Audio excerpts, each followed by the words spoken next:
आज वो बन चुके होते तो इतनी तबाही ना देखने को पड़ती। लेकिन उस जहालत के नुकसान को कम नहीं किया जा सकता जो हमारे सियासतदानों के अंदर कूट-कूट कर भरी हुई है। वो अपनी सियासत चमकाने के चक्कर में बैठे हुए हैं और कीमती जानों का ज़िया जो है ना वो नहीं देख रहे। जाहिल सबसे बड़े जाहिल इब्ने जाहिल गुलाम। अस्सलाम वालेकुम। कल मैंने एक वीडियो बनाई थी जिसमें आज़ादी और उसके मकासद और पाकिस्तान में गुलामी की सूरत हाल के ऊपर जो वडेरा सिस्टम, बड़ा खान, छोटा खान, चौधरी, सरदार, पता नहीं क्या क्या निज़ाम था, उसके ऊपर वीडियो बनाई थी कि सैलाब आया हुआ है। जो लोग कह रहे कि हमें जिस हालत में हम लोगों ने थोड़े दिन पहले जश्न आज़ादी मनाई तो वो कैसे वो मुनासिब नहीं था। अब खैर जो सैलाब आया, सैलाब तो खैर एक तो सैलाब को आने से कोई नहीं रोक सकता, या कुदरती अमल है, इसको कोई रोक नहीं सकता, लेकिन इसको किसी हद तक कम तो किया जा सकता है। सैलाब के नुकसानात को कम किया जा सकता है, लेकिन उस जहालत के नुकसान को कम नहीं किया जा सकता जो हमारे सियासतदानों के अंदर कूट-कूट कर भरी हुई है कि किसी तरीके से कौम को पत्थर के ज़माने में ले जाओ। आज भी हमारे बहुत सारे कौम परस्त और जाहिल किस्म के सियासतदान हैं जो अपनी सियासत चमकाने के चक्कर में बैठे हुए हैं और कीमती जानों का ज़िया जो है ना वो नहीं देख रहे। कीमती जानों का ज़ाया होना वो नहीं देख रहे।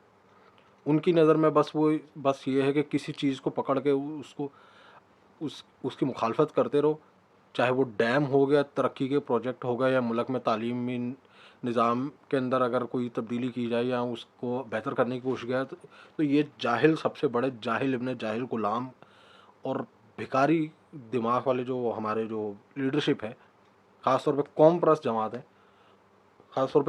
जमात है, जिनका हाल इतना गंदा हो चुका है, इतनी गंदी घटिया ज़हनियत के लोग हैं कि ये अगर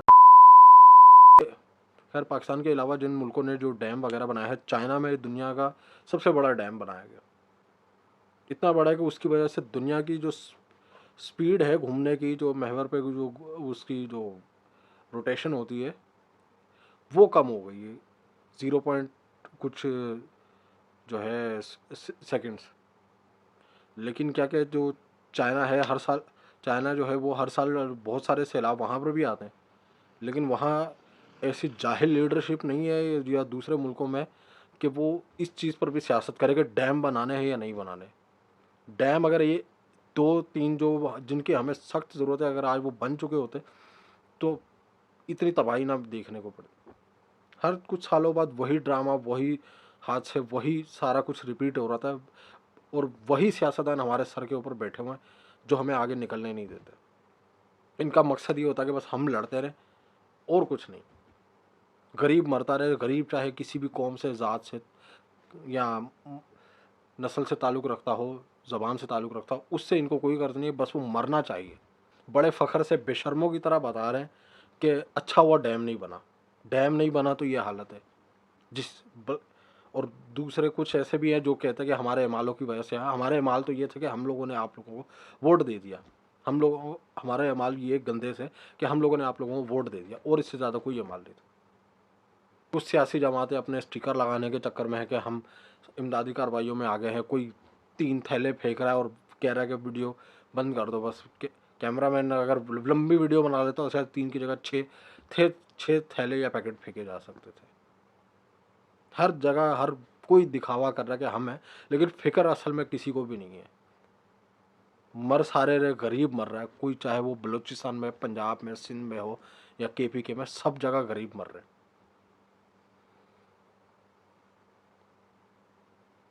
जिन लोगों को सोशलिज्म और कैपिटलिज्म के बारे में पता है वो ये चीज़ जानते हैं इनका मतलब क्या होता है कि सोशलिज्म सिर्फ जो है अमीरों के लिए, गरीबों के लिए सिर्फ कैपिटलिज्म चलता है।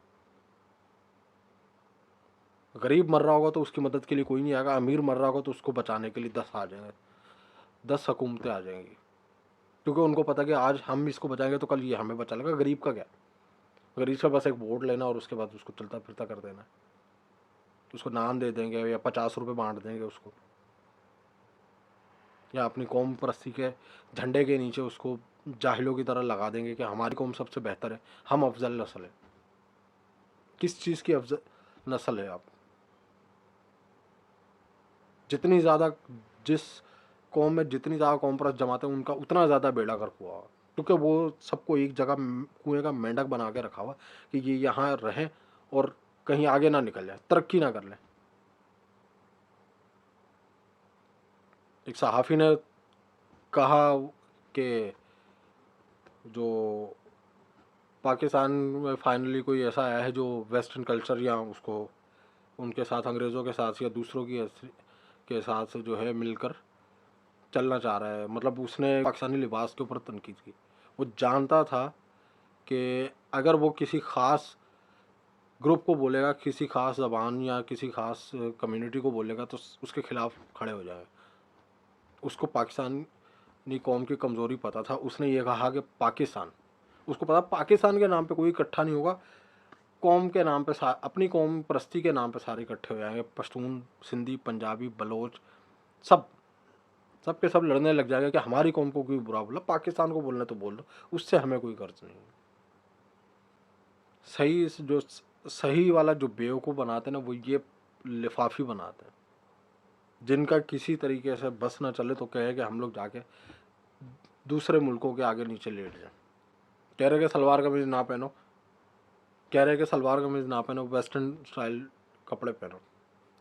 अब जिनसे मिलने जाते वो भी तो हमारी जो है वो अपने कल्चर के, अपना कल्चर शो करवाते हैं। उनको क्या कहें, क्या हमारा लिबास पहनो। हर जगह डिवाइड किया हुआ, कोई लम्हा सियासत से या गलाजत से, सहाफत से, मुनाफकत से जाने नहीं देते ये लोग। कोई पैसे बांट रहा है, 50-50 रुपए देकर नारे लगवा रहा है, कोई हेलीकॉप्टर के पीछे पड़ा हुआ है, कोई किसी चीज़ के पीछे, लेकिन क्या क्या मकसद सबका सिर्फ एक ही है कि जितना ज़्यादा हो सके डिवाइड किया जा सके, जितनी ज़्यादा सियासत और नफ़रत फैलाई जा सके उतना ज़्यादा अच्छा है हमारे लिए। अकल और शऊर आ गया तो कल को ये हमें पूछेंगे नहीं। जिन लोगों की ज़मीनें बर्बाद हो रही हैं, जिनकी नस्लें फसलें तबाह हो रही हैं, उनकी लंदन तो क्या पाकिस्तान में भी कोई जायदाद नहीं है इतनी ज़्यादा कि वो दोबारा इसको चुटकियों में खड़ा कर सकें।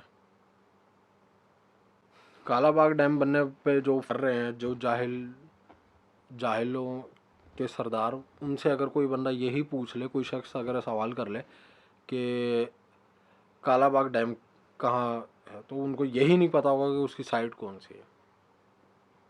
बस अपने जो पुरानी जो थी वही सियासत के बस मुखालफत करनी है, किसी चीज़ में तरक्की आगे होने नहीं देनी, बस वही सियासत, गंदी घटिया सियासत हमारे आज भी चल रही है।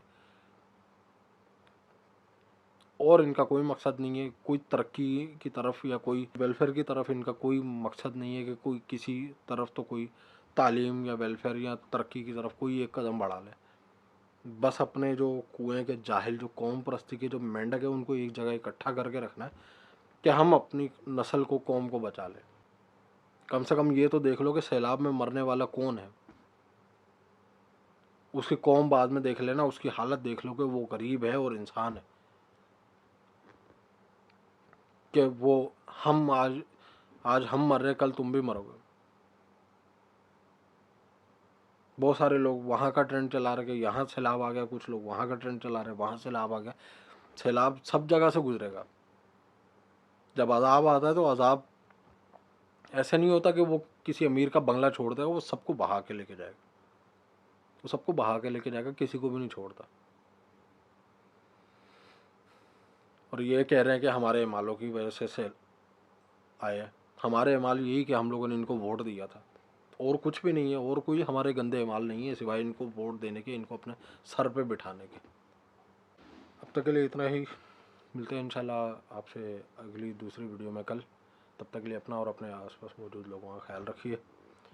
दुआ कीजिए कि अल्लाह जो हमें इस मुश्किल घड़ी से, अल्लाह हमें इस मुश्किल घड़ी से और इस आजमाइश से निकाले। जिन लोगों की ज़िंदगी इस वक्त हम बना रहे हैं मुश्किल, अल्लाह उनकी मुश्किलें आसान हो सके, अल्लाह से ये दुआ करें। अल्लाह हाफिज़।